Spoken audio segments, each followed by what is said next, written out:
Walker. Thank you, Mr Deputy Speaker. Mr Deputy Speaker, I can't support this legislation tonight. I can't support criminalising a parent for seeing a child in the park over the coming months. It's not within my DNA to do that.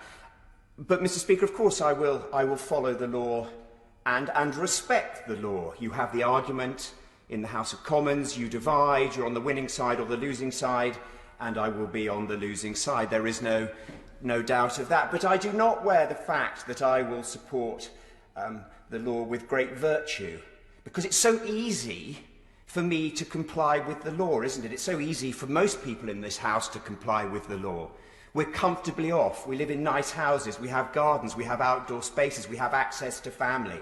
The same applies to those journalists who fill our TV screens every night with their wisdom and wit about how people should comply with these regulations and how they sneer at those that can't. But, Mr Speaker, Mr Deputy Speaker, the next 3 months are going to be really, really hard for a lot of people who don't have my advantages, my advantage of a monthly salary, a monthly pension payment.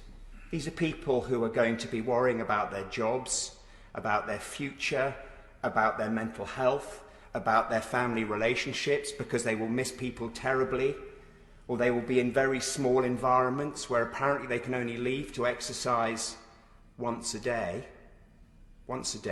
and then, sadly, some of these people are going to break, and it's going to be too much for them. And that is when we in this place, the journalists up there with all their privileges, instead of sneering and dismissing them, instead of calling them COVIDiots, should show some compassion and understanding, because we should wear our advantages and privileges with great humility. I don't want to hear from another constituent who's having a good lockdown. I'm really pleased that you are, but my voice is for those who aren't, for those of my friends and neighbours and constituents who are struggling day in and day out, whose mental health is not in a healthy state but has deteriorated, who are wondering how over the next few months in the middle of winter they are going to cope with this.